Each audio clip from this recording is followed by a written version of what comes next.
Okay, तो मैं आपको कवर करवा चुकी हूँ ये सब टॉपिक्स। आज हम बात करेंगे अबाउट एपिडेमियोलॉजी ऑफ कैंसर। तो एपिडेमियोलॉजी को आप इन डिटेल पढ़ोगे in your community medicine, you will get to know कि एपिडेमियोलॉजी इज़ व्हाट।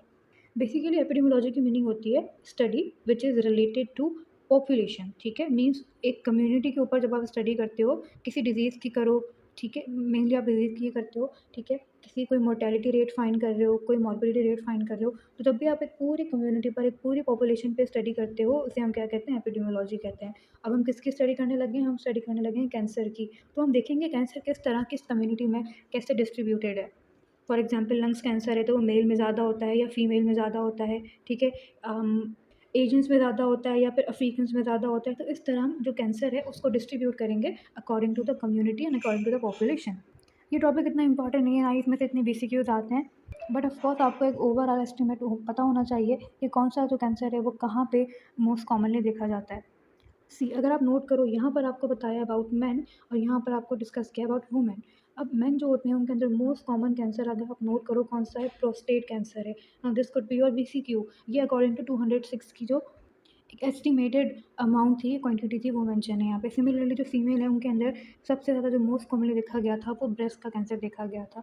बाकी भी यहाँ पे मेंशन है ब्लैडर का, स्किन का, ब्लड का, किडनी का, ये सारे कैंसर मेंशन है जो आप विद टाइम अपने मॉड्यूल्स में पढ़ते रहोगे। बट इस स्लाइड से अगर आप कुछ याद रखना चाहते हो तो क्या याद रखोगे कि मेल के अंदर मोस्ट कॉमनली प्रोस्टेट और फीमेल के अंदर ब्रेस्ट कैंसर देखा जाता है।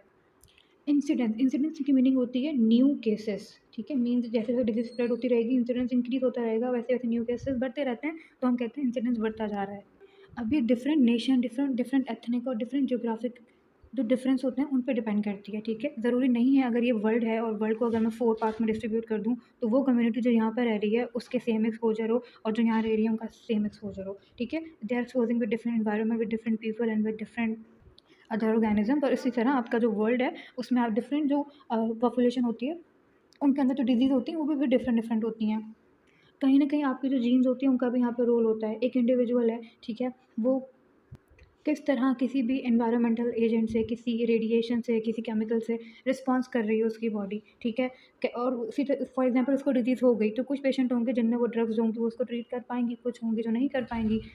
तो हर जो ह्यूमन बॉडी होती है उसकी भी फिर आपको उसका किसी भी फैक्टर का इफेक्ट और उसकी ट्रीटमेंट में भी जब आप ड्रग देते हो तो उसका भी इफेक्ट होता है, वो डिफरेंट आता है। अब वो कौन से फैक्टर हैं जो कि रोल प्ले करते हैं इस पूरे सिनेरियो में, और आप देखते हो कि कहीं पे जो इंसिडेंस होता है वो कम होता है और कहीं पे इंसिडेंस ज़्यादा होता है। तो वो कौन से फैक्टर हैं जो कि कैंसर के इंसिडेंस को इंक्रीज़ या डिक्रीज़ कर देते हैं। सबसे जो मेन फैक्टर है वो है ज्योग्राफिक लोकेशन, ठीक है।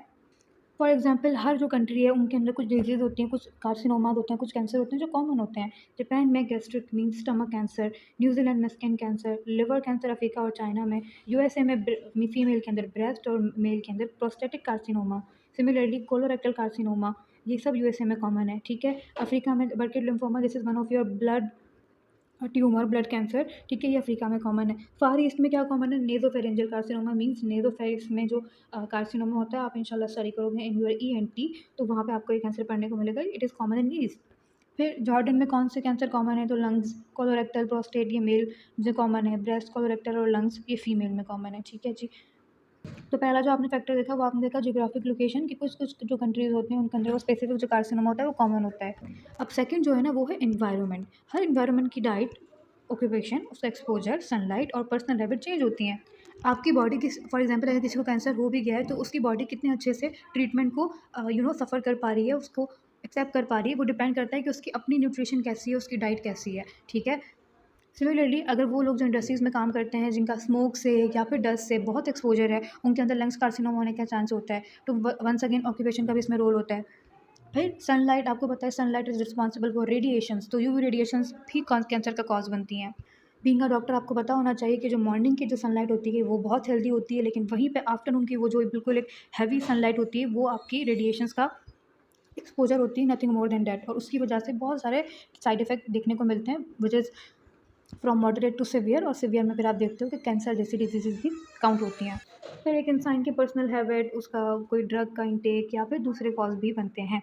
फॉर एग्जांपल एक पेशेंट है जो बहुत ज़्यादा अल्कोहल ले रहा है, एक टाइम ऐसा आएगा उसको लिवर में अल्कोहलिक डिजीज़ हो जाएगी, आप पढ़ोगे in your GIT। Alcoholic disease के बाद क्या होगा, उसके लिवर सिरोसिस हो सकती है, लिवर कैंसर हो सकता है, सही है। So the all things will lead to cancer अगर वो अपने इन जो इन्वायरमेंटल फैक्टर्स हैं उनको करेक्ट नहीं रखेगा कोई भी ह्यूमन। देन जो थर्ड फैक्टर होता है वो होता है एज। कुछ आपके जो कैंसर होते हैं वो चिल्ड्रन में कॉमन होते हैं, like leukaemias, lymphomas, brain tumour और बोन ट्यूमर, ये चिल्ड्रन में कॉमन होते हैं। So the next is heredity. अब आपके कुछ ऐसे ट्यूमर होते हैं जो from parent to child transfer होते हैं और फैमिली टू फैमिली फिर वो रन करते हैं। ठीक है, इसके एग्जांपल्स मैं आपको बताया, ये आप पढ़ोगे फेमिलियल एडिनोमेटस पॉलीपोसिस कोलाई। इसमें क्या होता है, एक जीन होती है APC gene which is mutated और वो ट्रांसफ़र भी हो रही होती है। मीन्स जो डिजीज़ होती है वो फैमिली में रन करती है। ठीक है, मैन सिंड्रोम, न्यूरोफाइब्रोमेटोसिस, रेटिनोब्लास्टोमा। अब इनको एक्सप्लेन करने की मुझे आपको कोई नीड नहीं है क्योंकि आप हर मॉड्यूल में, फॉर एग्जांपल ये आप कवर करोगे एंडो मॉड्यूल में, ये आप कवर करोगे जीआईटी में, राइट। हर भी जीन तो अभी आगे चल के मैं आपको पढ़ाऊँगी न्यूप्लेज़िया में, राइट। तो ये आपका ब्लड मॉड्यूल में कवर हो रहा है। तो हर जो कैंसर होता है ऑलमोस्ट आपका वो हर मॉड्यूल में कवर हो जाएगा। सिर्फ आपने अभी कॉन्सेप्ट गेन करना है कि जो ट्यूमर होते हैं वो ट्रांसफ़र भी होते हैं और वो रन करते हैं इन फैमिली। ठीक है, तो भले अगर आपको ये डिजीज़ से फ़ैमिलियर नहीं हो तो कोई प्रॉब्लम नहीं है, आपने पढ़ना है इनको इन योर नेक्स्ट मॉड्यूल। अब नेक्स्ट है आपका एक्वायर्ड प्री-न्यूप्लास्टिक सिंड्रोम। एक्वायर्ड की मीनिंग क्या होती है? वो ऐसा कुछ जो आपने एनवायरनमेंट से एक्वायर किया, राइट? मीन्स आपको फैमिली में डिज़ीज़ नहीं मिलती। एक्वायर्ड डिज़ीज़ वो होती हैं जो आपको एनवायरमेंटल एक्सपोज़र के बाद आपको प्रेज़ेंट करती हैं बॉडी में, राइट? सो द फर्स्ट यहाँ पे जो एग्ज़ाम्पल है वो है एंडोमेट्रियल हाइपरप्लेज़िया। अब मैं आपको इसका एग्ज़ाम्पल समझाती हूँ। फॉर एग्ज़ाम्पल एक फीमेल थी जिस जो कि ईस्ट्रोजन थेरेपी पे थी, उसकी बॉडी में ईस्ट्रोजन डेफ़िशिएंसी थी, तो वो ईस्ट्रोजन इनटेक कर रही थी। अब या फिर उसको पीसीओएस था। पीसीओएस में भी क्या होता है, आप आगे चल के पढ़ोगे कि ईस्ट्रोजन बॉडी में ज़्यादा होता है। अब क्या होगा, ईस्ट्रोजन जब ज़्यादा होगा तो उसकी जो यूट्रस की एंडोमेट्रियम है ना, उसके ऊपर आके ईस्ट्रोजन क्या करती है, बहुत ज़्यादा सेल्स की प्रोलिफरेशन करवाती है। हमने क्या पढ़ा है, कैंसर क्या होता है, सेल्स की ओवर प्रोलिफरेशन। तो जब ये सब कुछ ज़्यादा टाइम तक क्रॉनिकली होता रहेगा तो क्या होगा, ये प्रोलिफरेशन बाद में किस में कन्वर्ट हो जाएगी, कार्सिनोमा में। तो वंस अगेन कैंसर हुआ, लेकिन ड्यू टू एक्वायर्ड कॉज, क्योंकि उसने ईस्ट्रोजन का एक्सपोजर ज़्यादा था या उसकी बॉडी में डिजीज़ थी।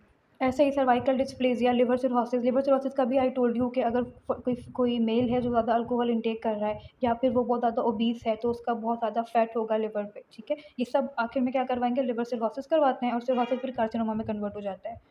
ठीक है, वंस अगेन ये भी आपने जीआईटी मॉड्यूल में पढ़ना है ये टॉपिक इन डिटेल। सो ये आपके पास कुछ एक्वायर्ड कॉज होते हैं जो कैंसर का कॉज बनते हैं।